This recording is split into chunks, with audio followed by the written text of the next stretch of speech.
الحمد لله نحمده ونستعينه ونستغفره ونؤمن به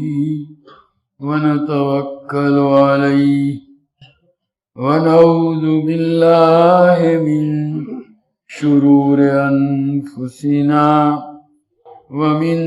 سيئات أعمالنا ونعوذ بالله من شرور أنفسنا ومن سيئات أعمالنا من يهده الله فلا مضل له ومن يضلله فلا هادي له ونشهد أن لا إله إلا الله وحده لا شريك له ونشهد أن سيدنا محمدا عبده ورسوله أرسله إلى كافة الناس بشيرا ونذيرا وداعيا إلى الله بإذنه وسراجا منيرا صلى الله تعالى عليه وعلى آله وأصحابه وبارك وسلم تسليما كثيرا كثيرا أما بعد فأعوذ بالله من الشيطان الرجيم بسم الله الرحمن الرحيم قل أعوذ برب الناس ملك الناس إله الناس من شر الوسواس الخناس الذي يوسوس في صدور الناس من الجنة والناس۔ یہ معوذتین کی دوسری صورت ہے۔ پہلی سورہ فلق اس کا ترجمہ ہو چکا ہے اور یہ دوسری سورہ ناس ہے۔ دونوں کی شان نزول اور سبب نزول بتلایا جا چکا ہے۔ یہاں اب ترجمہ اس کا دیکھتے ہیں۔ باری تعالیٰ فرماتے ہیں قل اعوذ برب الناس، اے نبی آپ کہیے کہ میں پناہ مانگتا ہوں سب لوگوں کے پروردگار کی۔ وہاں اگلی صورت کے اندر پناہ مانگنے کے لیے اللہ تبارک و تعالیٰ کی جس صفت کو اختیار کیا گیا تھا قل اعوذ برب الفلق، کہ میں صبح کے مالک کی پناہ مانگتا ہوں، تو دونوں صورتوں میں بڑا فرق ہے۔ پہلی سورہ فلق کے اندر ایک تو یہ ہے کہ پناہ صرف اللہ تعالیٰ کی ایک صفت ذکر کر کے اس کے واسطے سے مانگی گئی، اسی کی پناہ حاصل کی گئی، اور جن چیزوں سے پناہ مانگی گئی تھی وہ کل چار ہیں۔ من شر ما خلق، تمام مخلوق جو اللہ نے پیدا کی، اور دوسری جو ہے اندھیری رات کے شر اور برائی سے جب کہ وہ چھا جائے پھیل جائے، اور تیسرا جو ہے جو گروہوں کے اوپر پھونک مارنے والی ہیں، اور حسد کرنے والے کے شر اور برائی سے جب کہ وہ حسد کرنے پر آئے۔ تو جن سے پناہ چاہی گئی ہے، پناہ جن کی مانگی گئی ہے وہ کل چار ہیں، اور جس کی پناہ حاصل کی گئی ہے وہ اللہ کی ایک صفت، کیونکہ یہاں دنیاوی مصائب سے پناہ چاہی گئی ہے، اور یہ وہ مصائب جو ہیں وہ خالی انسانوں کے ساتھ خاص نہیں ہے، دوسری مخلوقات کو بھی پیش آ سکتے ہیں۔ اس لیے اللہ کی ایک صفت رب الفلق کو بیان کیا گیا تھا، جبکہ یہاں قل اعوذ برب الناس، کہ میں پناہ مانگتا ہوں، پناہ چاہتا ہوں تمام لوگوں کے پروردگار کی، یہ انسانوں کا تذکرہ کیا، کیونکہ اس کے اندر جس مصیبت کا تذکرہ کیا گیا ہے وہ دنیاوی نہیں ہے بلکہ اخروی ہے، اور اس کا تعلق انسانوں سے ہے، دوسری مخلوقات کو یہ پیش آتی نہیں ہے۔ انسان اور جنات، انسانی کو زیادہ تر پیش آتی ہے، اس لیے یہاں رب الناس کا تذکرہ کیا گیا کہ میں پناہ چاہتا ہوں اور مانگتا ہوں تمام لوگوں کے پروردگار سے۔ ملک الناس، تمام لوگوں کے بادشاہ کی، اور الہ الناس، تمام لوگوں کے معبود کی پناہ چاہتا ہوں۔ اللہ کی 3 صفتوں کا تذکرہ کیا گیا، صفت ربوبیت، صفت ملوکیت اور صفت الوہیت۔ وہ 3 صفات کے واسطے سے پناہ حاصل کی گئی، اور جس چیز سے پناہ چاہی گئی ہے وہ ایک ہے۔ اس سے اندازہ لگایا جا سکتا ہے کہ یہ دوسری صورت میں جو معوذ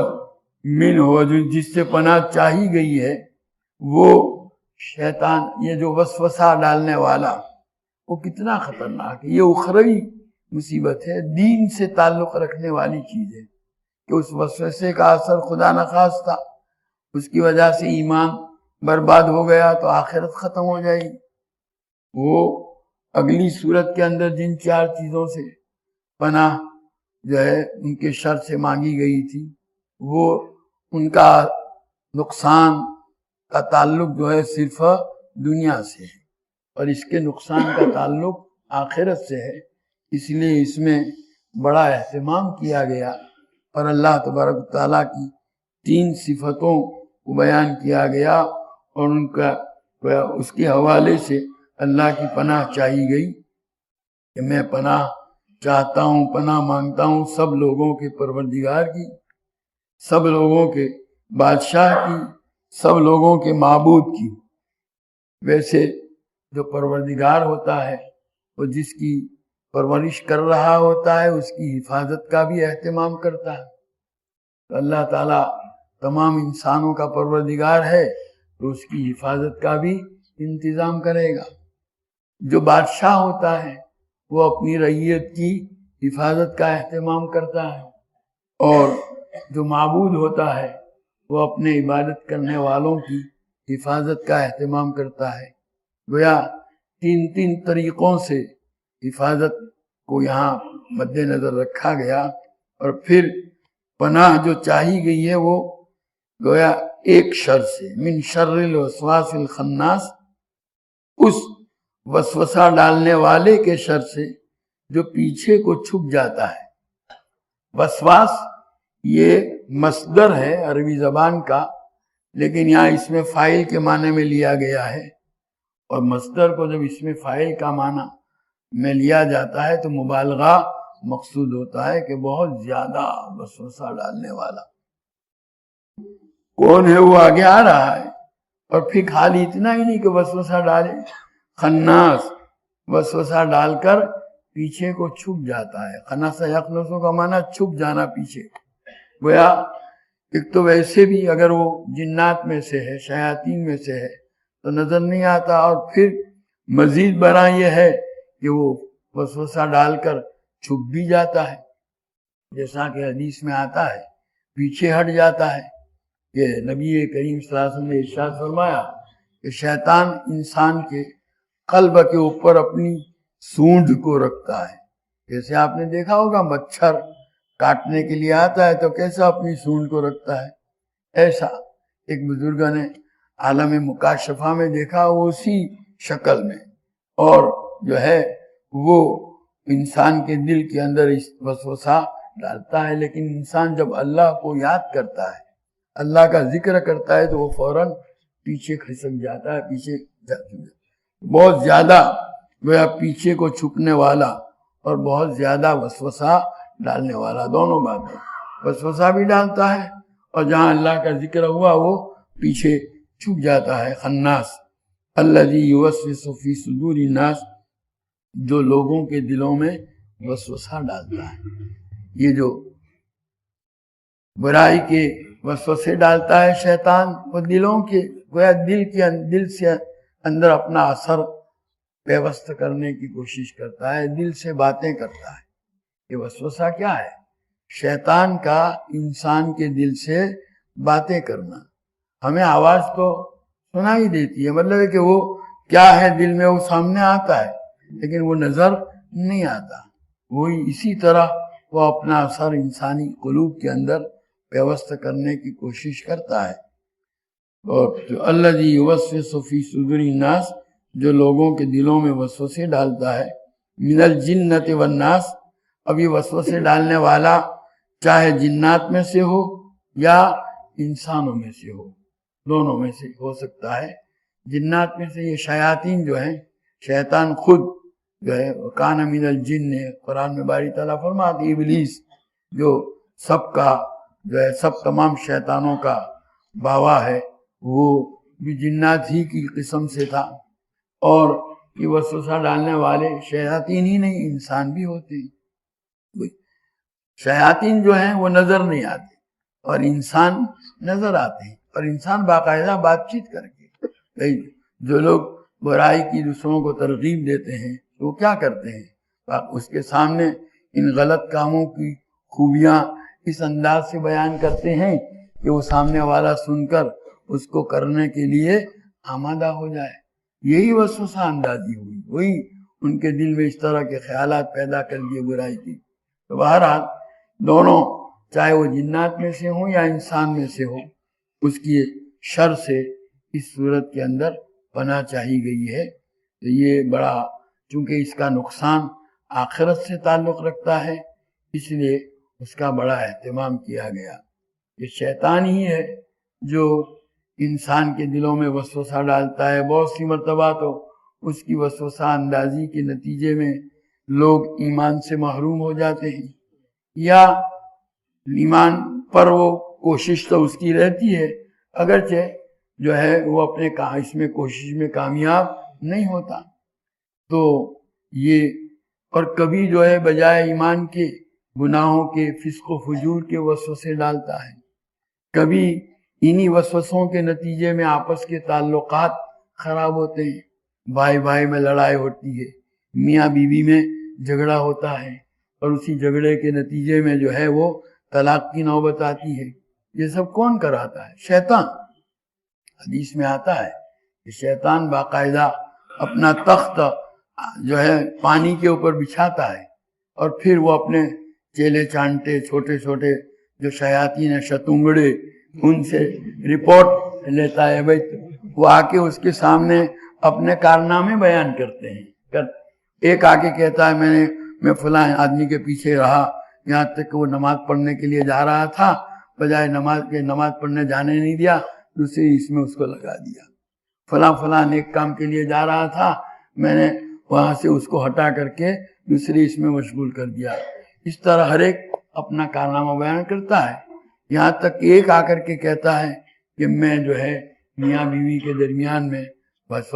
جو کوشش کی اور لڑائی اور جھگڑا کرایا، یہاں تک کہ طلاق کی نوبت آ گئی۔ یہ جو طلاقیں واقع ہوتی ہیں، میاں بیوی کے جھگڑے ہوتے ہیں، اس میں بھی دخل اسی شیطان کی وسوسہ اندازی کا ہوتا ہے، اور اسی لیے اس سے حفاظت کا طریقہ یہی ہے کہ ان صورتوں کو کثرت سے پڑھنے کا، جہاں میاں بیوی کے جھگڑے بہت زیادہ ہوتے ہوں نا، تو اس کا جو ہے وظیفہ یہ بہت آسان وظیفہ ہے، سمجھے کہ نہیں؟ اس صورت کو پڑھنے کا اہتمام کیا جائے، انہی وسوسہ اندازی کی وجہ سے ایسا ہوتا ہے۔ انشاءاللہ وسوسے جتنے ہیں یہ آئندہ مجلس میں الگ سے بیان کروں گا اسی صورت کی گویا مناسبت سے۔ ابھی تو اتنا اس کا ترجمے پر اکتفا کرتا ہوں۔ ویسے جو ہے آدمی کو یہ وسوسے جو ڈالے جاتے ہیں، بعض علماء نے لکھا ہے اور بعض روایتوں سے بھی معلوم ہوتا ہے، جیسے نماز کے اندر وسوسہ، حضور صلی اللہ علیہ وسلم فرماتے ہیں، بخاری کی روایت کے اندر ہے کہ جب اذان ہوتی ہے تو اذان کی آواز جب شیطان سنتا ہے تو وہ ہوا چھوڑتا ہوا پادتا ہوا بھاگتا ہے، اس لیے کہ جو بھی اذان کی آواز سنے گا اللہ نے اس کے اوپر لازم کر دیا ہے کہ وہ گواہی دے، اور یہ گواہی دینے کے لیے تیار نہیں ہے، اس لیے اس کی کوشش ہوتی ہے کہ اس کے کان میں اذان کی آواز نہ آئے، اس لیے وہ بھاگتا اور بھاگ کر کے ایسی جگہ چلا جاتا ہے جہاں اذان کی آواز نہ آئے، پھر آ جاتا ہے۔ پھر جب اقامت کہی جاتی ہے نماز کے لیے تو اقامت بھی احد الاذانین، دو اذانوں میں سے ایک اذان کہلاتی ہے، وہی کلمات اس کے بھی ہیں، وہ پھر بھاگ جاتا ہے۔ پھر جب وہ پوری ہو جاتی ہے اور نماز شروع ہوتی ہے تو وہ انسان کے دل میں اس کو ایسی، حضور صلی اللہ علیہ وسلم فرماتے ہیں جو چیزیں اس کو نماز سے پہلے یاد نہیں تھی، جن کی طرف اس کا دھیان بھی نہیں تھا، نماز کی نیت باندھی نہیں کہ وہ سب یہ یاد کر، یہ کر، یہ کر، وہ ساری عجیب عجیب چیزیں یاد دلاتا ہے، یہاں تک کہ وہ جو قرات پڑھ رہا ہوتا ہے وہ بھول جاتا ہے، اس میں غلطی ہو جاتی ہے۔ یہ گویا نماز کے اندر، اور وضو کے اندر بھی وسوسہ ڈالتا ہے۔ وضو میں وسوسہ ڈالنے والا مستقل الگ شیطان ہے، اس کا نام الگ ہے بلحان، تو وہ وضو میں، یہ نماز کا مقدمہ ہے وضو، اس میں بھی بہت سے لوگ جو ہے وضو کے معاملے میں وہم کا شکار ہوتے ہیں، بس وضو کرنے کے لیے بیٹھتے ہیں تو آدھا گھنٹہ، ایک گھنٹہ ان کا وضو ہی ختم نہیں ہوتا، یہ شیطان کا اثر ہوتا ہے۔ یہ اس طرح کر کے گویا ظاہر ہے کوئی آدمی کب تک اس کا مقابلہ کرے گا، ایک کچھ مدت کے بعد پھر آدمی مایوس ہو کر کے بھئی یہ ہمارے بس کا نہیں ہے، نماز ہی چھوڑ دیتا ہے، مقصد اس کا یہی ہوتا ہے۔ تو بہرحال یہ وضو وغیرہ میں بھی وسوسے، تو اس کا اصل علاج تو یہی ہے کہ اس کے ان وسوسوں کے اوپر عمل نہ کیا جائے۔ حضرت گنگوئی رحمۃ اللہ علیہ کے متعلق لکھا ہے کہ ایک مرتبہ حضرت گنگوئی رحمۃ اللہ علیہ فرماتے ہیں وضو کر کے اٹھا تو خیال آیا کہ یہ کوہنی ذرا خشک کرے گی، تو گیا جا کر کے اس کو دھو لیا کہ چلو یہ جو شک پیدا ہوا ہے دور ہو جائے۔ وہ دھو کر کے آ کے نماز کی نیت باندھنا ہی چاہتا تھا کہ پھر خیال ہے کہ ادھر والی بھی جو ہے خشک رہ گئی ہے، تو پھر جا کر کے اس کو دھویا تاکہ یہ شبہ باقی نہ رہے۔ پھر آنے کے بعد نماز کی نیت باندھنا ہی چاہتا تھا کہ یہ ٹخنا خشک رہ گیا ہے پاؤں کا، کہ جب یہ خیال آیا تو میں نے کہا یہ گرو گھنٹال ہے۔ حضرت فرماتے ہیں میں نے کہا اب تو میں بغیر وضو کے نماز پڑھوں گا، پھر نہیں گیا۔ اس کا یہی ایک علاج ہے، یہ جو وہم پیدا ہوتا ہے اس کو پیدا کرنے والا بھی شیطان ہے، اس کا علاج یہی موطا امام مالک میں ہے۔ حضرت سعید ابن مسیب رحمۃ اللہ علیہ جو بڑے تابعین میں سے ہیں، ان کے پاس ایک آدمی آیا، اس نے یوں کہا کہ میں نماز کی جب نیت باندھتا ہوں تو نماز میں یہ خیال آتا ہے کچھ قطرہ نکلا، کوئی تری جو ہے مجھے محسوس سی ہوتی ہے۔ تو حضرت سعید ابن مسیب رحمۃ اللہ نے کہا کہ میں تو وہ میری ران کے اوپر بہ کے نیچے اترے گا نا تو بھی نماز توڑوں گا نہیں۔ علاج اس کا یہی ہے، وہم کا علاج کیا، وہ ہے کچھ نہیں، لیکن اس طرح شیطان جو ہے اس کو نماز سے ہٹانا چاہتا ہے۔ بخاری شریف میں ہے کہ ایک آدمی جو ہے وہ آیا، اس کو ایک آدمی کے متعلق حضور سے کہا گیا، عرض کیا گیا کہ وہ نماز کی نیت باندھتا ہے تو اس کو خیال آتا ہے کہ ہوا خارج ہوئی، اور اس کی وجہ سے وہ پھر نماز توڑ کر کے وضو کرنے کے لیے جاتا ہے، اور یہ گویا وہم اس کو ہو گیا بار بار، جس کو ایسا یہ ہوتا ہے اس طرح بعض مرتبہ پیٹ میں جو ہے وہ گیس کی وجہ سے ہوا وہاں مخرج تک آ کر واپس چلی جاتی ہے، لیکن آدمی کو یوں خیال شبہ ہو جاتا ہے کہ شاید نکلی ہو اور وضو ٹوٹ گیا ہو، تو اس کو ایسا ہی تھا۔ حضور صلی اللہ علیہ وسلم سے اس کا تذکرہ کیا گیا تو حضور صلی اللہ علیہ وسلم فرمایا جب تک کہ آواز نہ سنے یا بو محسوس نہ کرے وہاں تک نماز نہ توڑے۔ اب اس کا مطلب ایسے جس کو یہ مرض نہیں ہے وہ یوں سمجھے کہ بھئی حالانکہ اس کو یقین ہے کہ ہوا نکلی،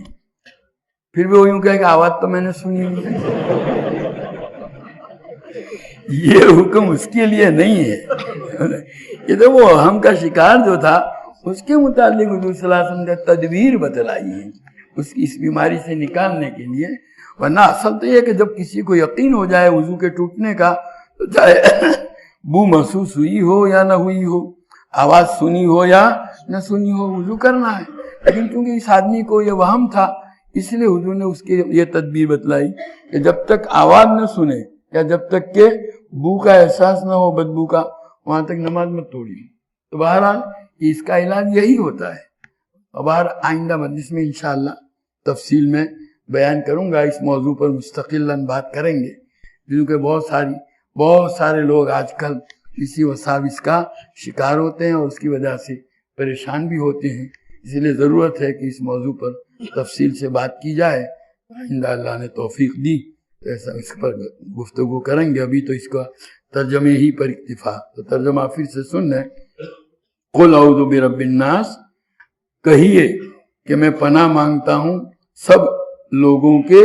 پروردگار کی، ملک الناس، تمام لوگوں کے بادشاہ کی،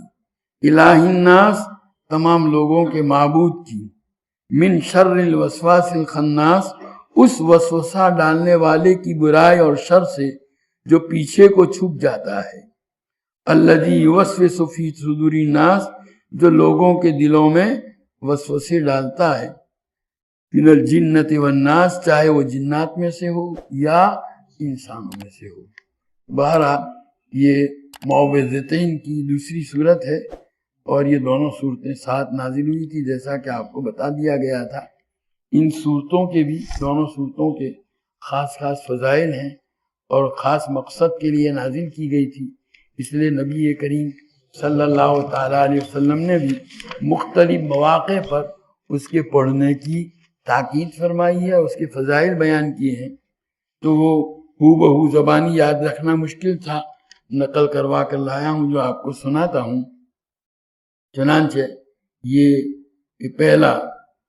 پریشانی کے وقت ان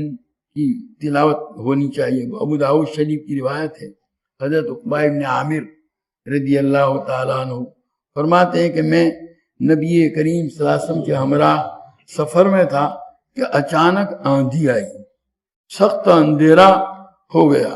حضور اقدس صلی اللہ علیہ وسلم سورہ قل اعوذ برب الفلق اور قل اعوذ برب الناس کے ذریعے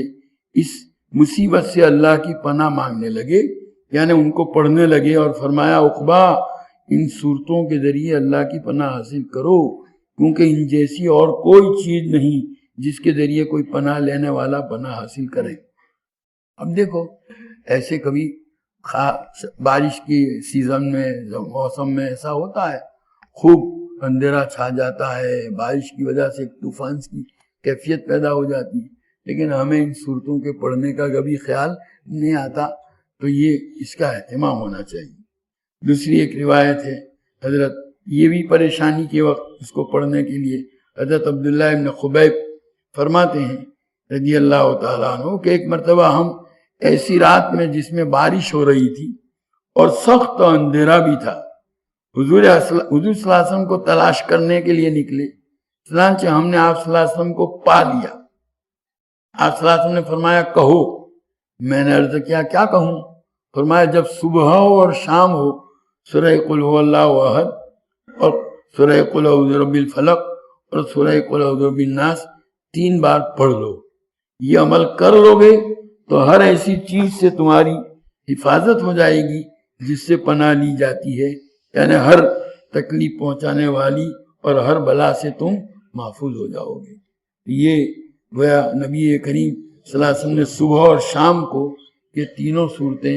پڑھنے کی تاکید فرمائی، تو اس سے بھی حفاظت ہو جاتی۔ کبھی معوذات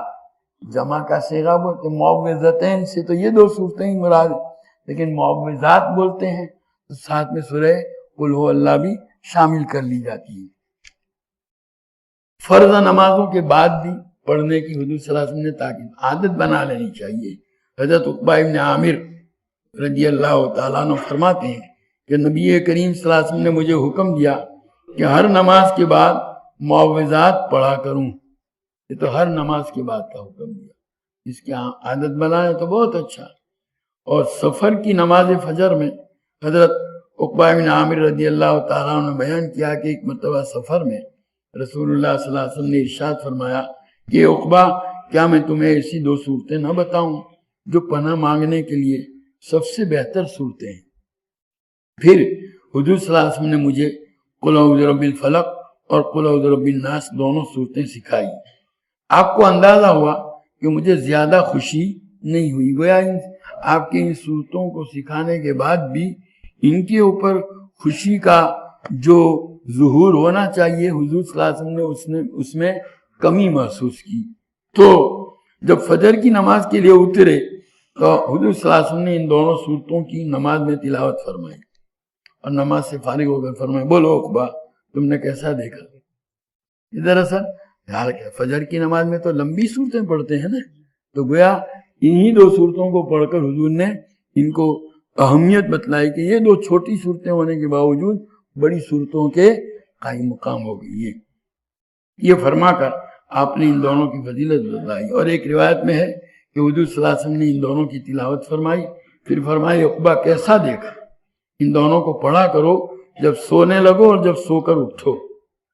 رات کو سوتے وقت کرنے کا ایک عمل۔ حضرت عائشہ رضی اللہ تعالیٰ عنہ، یہ تو بخاری میں جو ابھی سنا رہا ہوں کا بیان ہے کہ روزانہ رات کو جب حضور اقدس صلی اللہ علیہ وسلم بستر پر تشریف لاتے تو سورہ قل هو اللہ احد اور قل اعوذ برب الفلق اور سورہ قل اعوذ برب الناس پڑھ کر ہاتھ کی دونوں ہتھیلیوں کو ملا کر یوں، اور پڑھنے کے بعد یہ اس طرح دم کرنا کہ ذرا تھوک کے معمولی ذرات بھی باہر نکلیں، تھتکارنا کہتے ہیں اس کو اردو کے اندر، تو جو تھوک بھی پھونک کے ساتھ نکل جاتا تھا۔ ہتھیلیوں کو ملا کر اس طرح پھونک مارتے تھے، پھر دونوں ہتھیلیوں کو پورے بدن پر جہاں تک ممکن ہوتا تھا پھیر لیتے تھے، اور اس ہاتھ پھیرنے کی شروعات سر اور چہرے سے، اور پہلے یہ سر اور چہرہ، پھر آگے کا حصہ، پھر پیچھے کا حصہ، اور سامنے کے حصے سے شروع فرماتے تھے، اور یہ عمل 3 بار، یعنی ان تینوں صورتوں کو پڑھ کر ایک مرتبہ یہ کر کیا پورے ہاتھ پھیرا، پھر 3 مرتبہ ان تینوں صورتوں، 3 مرتبہ ان تینوں صورتوں کو پڑھ کر پھر 3 مرتبہ اس طرح کرنا ہے۔ اور بیماری میں بھی نبی کریم صلی اللہ علیہ وسلم اس کو پڑھنے کا اہتمام کرتے تھے، یہ بھی بخاری شریف میں ہے۔ حضرت عائشہ رضی اللہ تعالیٰ عنہ فرماتی ہیں کہ حضور اقدس صلی اللہ علیہ وسلم کو جب کوئی تکلیف ہوتی تھی تو اپنے جسم پر سورہ قل اعوذ برب الفلق اور قل اعوذ برب الناس پڑھ کر دم کیا کرتے تھے، جس کا طریقہ ابھی وہی کہ وہ جو ہے دم کر کے ذرا تھوک نکلے، ذرات نکلیں اس طرح۔ پھر جس بیماری میں آپ کی وفات ہوئی اس میں یہ کرتی تھی، کیونکہ اس بیماری کی شدت کی وجہ سے نبی کریم صلی اللہ علیہ وسلم بول سکتے نہیں تھے، پڑھ نہیں سکتے تھے، تو حضرت عائشہ فرماتی ہیں کہ میں پڑھتی تھی دونوں صورتیں پڑھ کر، پھر آپ صلی اللہ علیہ وسلم کے ہاتھ مبارک لے کر کے ان پر دم کرتی، حالانکہ اپنے ہاتھ پر دم کر کے پھیرتی، لیکن حضور کے ہاتھوں میں جو برکت ہے، کہا میرے ہاتھوں میں، کہا ان پر دم کر کے پھر میرے ہاتھوں ہی کی ذریعے سے حضور کے ہاتھوں کو پورے جسم پر پھرا دیتی تھی۔ یہ حضرت عائشہ فرماتی ہیں کہ دونوں صورتیں پڑھ کر حضور صلی اللہ علیہ وسلم کے ہاتھ پر دم کر دیتی تھی، پھر آپ صلی اللہ علیہ وسلم کے ہاتھ کو آپ کے جسم پر پھیر دیتی تھی۔ تو گویا یہ صورتیں یہ بہت اہمیت رکھتی ہیں، عادت ڈالو، صبح اور شام کو تو یقیناً پڑھا کرو، اور ہر نماز کے بعد اگر پڑھیں تو بہت اچھا، اس کی برکت سے اللہ تعالیٰ ہر چیز سے۔ آج کل لوگ فریاد کرتے ہیں فلانے نے یہ کر دیا، فلانے نے یہ کر دیا، جادو کر دیا، کچھ کالا عمل کر دیا، تو یہ سب ہم حفاظت کے یہ طریقے جو نبی کریم صلی اللہ علیہ وسلم نے بتلائے ہیں ان کا اہتمام نہیں کرتے۔ ہمارے اسلاف کے یہاں اس کا بڑا اہتمام تھا اور وہ کرتے تھے، اس کی وجہ سے وہ محفوظ بھی۔ آج کل تو یہ ساری چیزیں ہی چھوٹ گئی، گویا ان کی طرف ہماری توجہ نہیں ہے۔ ان ساری چیزوں کا کے اوپر عمل کی عادت ڈالی جائے، اپنے بچوں کو بھی یہ سکھلایا جائے کہ بچپن سے ہی وہ اس کے عادی بن جائیں، اس کی وجہ سے انشاءاللہ اس طرح کی مصیبتوں سے اللہ تعالیٰ حفاظت فرمائیں گے۔ سبحانک اللہم و بحمدک و تبارک اسمک و تعالی جدک و لا الہ غیرک، لا الہ الا اللہ الاحد الصمد الذی لم یلد ولم یولد ولم یکن له کفوا احد۔ اللہم صلی علی سیدنا و مولانا محمد وعلى آل سيدنا ومولانا محمد كما صليت على سيدنا إبراهيم وعلى آل سيدنا إبراهيم إنك حميد مجيد اللهم بارك على سيدنا ومولانا محمد وعلى آل سيدنا ومولانا محمد كما باركت على سيدنا إبراهيم وعلى آل سيدنا إبراهيم إنك حميد مجيد ربنا ظلمنا أنفسنا وإن لم تغفر لنا وترحمنا لنكونن من الخاسرين ربنا لا تزغ قلوبنا بعد إذ هديتنا وهب لنا من لدنك رحمة إنك أنت الوهاب ربنا آتنا في الدنيا حسنة وفي الآخرة حسنة وقنا عذاب النار ربنا هب لنا من أزواجنا وذرياتنا قرة أعين واجعلنا للمتقين إماما اللهم اغفر لنا ذنوبنا كلها دقها وجلها علانيتها وسرها أولها وآخرها ظاهرها وباطنها اللهم إنا نتوب إليك من المعاصي كلها لا نرجع إليها أبدا اللهم مغفرتك أوسع من ذنوبنا ورحمتك أرجى عندنا من أعمالنا اللهم إنك عفو کریم رحیم تحب العفو فاعف عنا یا کریم۔ اے اللہ تو ہمارے گناہوں کو معاف فرما، ہماری خطاؤں سے درگزر فرما، تیری مرضیات پر ہم کو زیادہ سے زیادہ چلا کر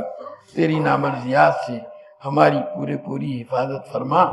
نبی کریم صلی اللہ تعالیٰ علیہ وسلم کے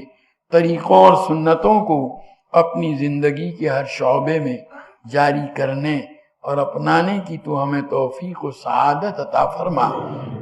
حضور اکرم صلی اللہ تعالیٰ علیہ وسلم کے طریقوں کی محبت اور غیروں کے طریقوں کی نفرت ہمارے قلوب کے اندر ڈال دے۔ اے اللہ تمام رذائل سے ہم کو پاک اور صاف فرما کر محاسن اخلاق سے مزین فرما،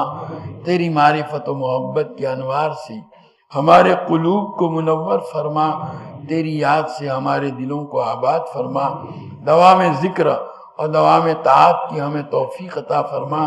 تمام اعمال میں اخلاص، اتباع اور احتساب کی کیفیت نصیب فرما۔ اے اللہ ہمیں، ہمارے اہل و عیال اور تمام متعلقین کو صحت، قوت، عافیت، سلامتی، دنیا آخرت کی بھلائیوں سے مالا مال فرما، ہماری تمام ضرورتوں کی تو اپنے خزانہ غیب سے کفالت فرما، ہمیں کسی کا محتاج و دستنگر نہ بنا، ہماری روزیوں میں برکت اور وسعت عطا فرما، ہماری اولادوں کو اے اللہ عقائد حقہ، علوم نافعہ، اعمال صالحہ، اخلاق فاضلہ سے آراستہ فرما۔ برے اخلاق، برے کردار و گفتار، برے عادات و اطوار، بری صحبتوں، برے ماحول کے برے اثرات اور برے لوگوں کی بری عادتوں کا نشانہ بننے سے ان کی پوری حفاظت فرما۔ اے اللہ اپنی شان ربوبیت سے تو ان کی تربیت فرما کر ان کو ہماری آنکھوں کی ٹھنڈک، ہمارے دلوں کا سرور، ہمارے لیے صدقہ جاریہ اور ہماری امیدوں سے بڑھ کر کے بنا دے۔ اے اللہ ابھی جس طالب علم نے حفظ کی تکمیل کی اس کو بے انتہا قبول فرما۔ اے اللہ جس طرح اس کے سینے کو قرآنی الفاظ سے تو نے مزین فرمایا، قرآنی علوم و معارف سے بھی اس کو مالا مال فرما، قرآنی اعمال صالحہ سے اس کا اہتمام نصیب فرما، قرآنی اخلاق فاضلہ سے اس کا آراستہ فرما، رات اور دن کی مختلف گھڑیوں میں زیادہ سے زیادہ اس کی تلاوت کر کے اس کا حق حفظ ادا کرنے کی توفیق عطا فرما۔ اے اللہ حفظ کی تکمیل پر جو وعدے اور بشارتیں تو نے اپنے حبیب پاک صلی اللہ تعالیٰ علیہ وسلم کی زبان مبارک سے سنائی ہیں، ان وعدوں اور بشارتوں کو اس بچے اور اس کے والدین، اس کے مربیوں اور اس کے اساتذہ اور اس کے اہل خاندان کے حق میں پورا فرما۔ جنہوں نے بھی اپنی اولاد کو حفظ میں لگا رکھا ہے، اے اللہ ان کے لیے حفظ کی تکمیل کو آسان فرما۔ اے اللہ ہمیں اور ہمارے تمام ماتحتوں کو نماز کا قائم کرنے والا بنا دے،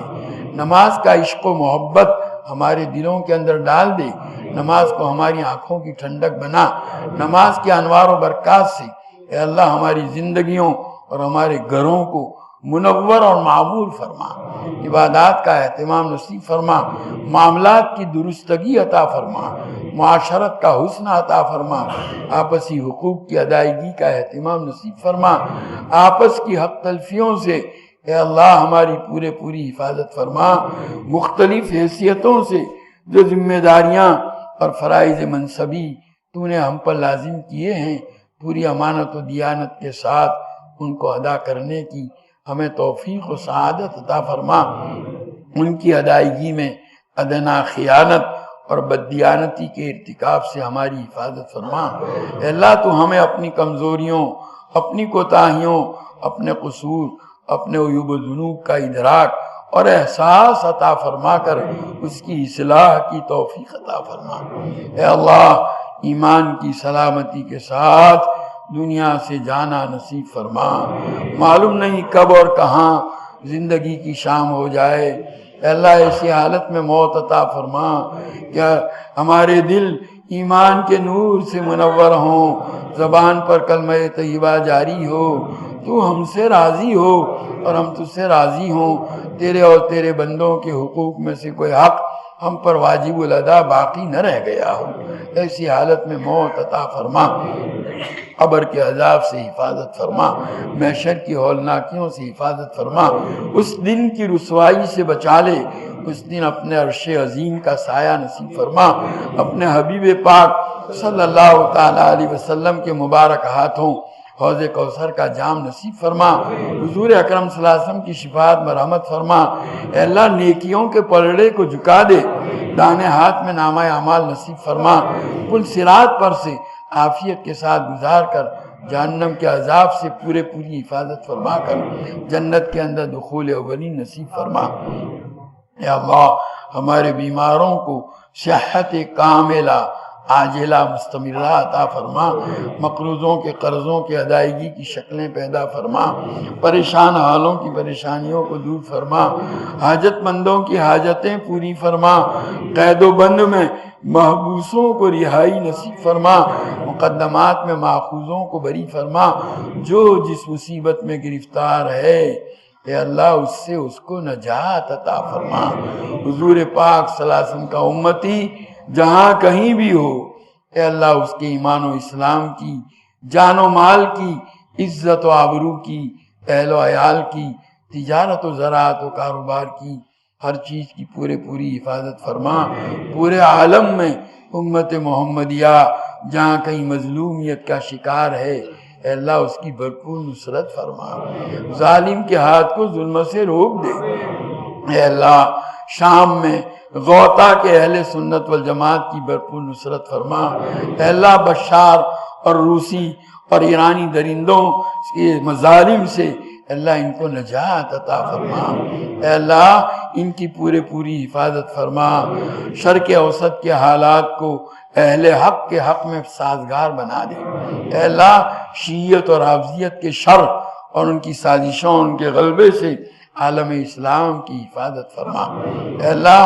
ممالک اسلامیہ کے سربراہوں کو ہدایت عطا فرما، بے دینوں ملحدوں کی سربراہی سے ان ممالک کو نجات عطا فرما کر دیندار امانتدار غیرت ایمانی سے بھرپور ہاتھوں میں اقتدار عطا فرما، جو اپنے اپنے علاقوں میں شریعت مطہرہ کو جاری و ساری کرنے والے ہوں، اے اللہ ترکی کے حکمرانوں کی بھرپور نصرت فرما، اے اللہ بھرپور نصرت فرما، اے اللہ دشمنان اسلام کی سازشوں اور اپنوں کی غداریوں سے ان کی حفاظت فرما، اے اللہ حرمین شریفین کی حفاظت فرما، اے اللہ اس ملک میں اپنا امن و امان کی فضائیں قائم فرما، یہاں بسنے والی قوموں میں آپس میں محبت، رواداری اور حسن سلوک کو عام فرما، جو لوگ ان کے قلوب میں بغض اور عداوت کے بیج بو کر اپنے ناجائز مقاصد کو حاصل کرنا چاہتے ہیں، اللہ ان کی سازشوں کو ناکام کر دے۔ ہندوتو کے علم برداروں کی اے اللہ ایجنڈوں کو ناکام فرما، اے اللہ شاعر اسلامیہ کی حفاظت فرما۔ تیرے نیک بندے ہمارے اکابر نے جو سلسلے یہاں دین کے جاری فرمائے، مدارس عربیہ، مکاتب قرآنیہ، مراکز دینیہ، خانقاہیں، مساجد، تبلیغی اور دینی مراکز اور دینی جماعتیں اور جمعیتیں، اللہ ان تمام کی حفاظت فرما، اپنے فضل کا معاملہ فرما دے، اپنے فضل کا معاملہ فرما دے۔ اللہ تیرے حبیب پاک صلی اللہ تعالیٰ علیہ وسلم نے جتنی خیر اور بھلائی تجھ سے مانگی ہمیں اور پوری امت کو عطا فرما، اور جن شرور و برائیوں سے پناہ چاہی اس سے ہماری اور پوری امت کی حفاظت فرما۔ یہاں شریک اس مجلس میں شریک تیرے تمام بندوں کی جائز اور نیک مرادیں پوری فرما، جو مانگا وہ بھی عطا فرما، مانگنے سے رہ گیا وہ بھی عطا فرما۔ آج تک تجھ سے مانگ کر کبھی محروم نہیں ہوئے، اب بھی اور آئندہ بھی محروم نہ فرما۔ ربنا تقبل منا انک انت السمیع العلیم وتب علینا انک انت التواب الرحیم۔ صلی اللہ تعالی علی خیر خلقہ سیدنا و مولانا محمد و آلہ و اصحابہ اجمعین برحمتہ۔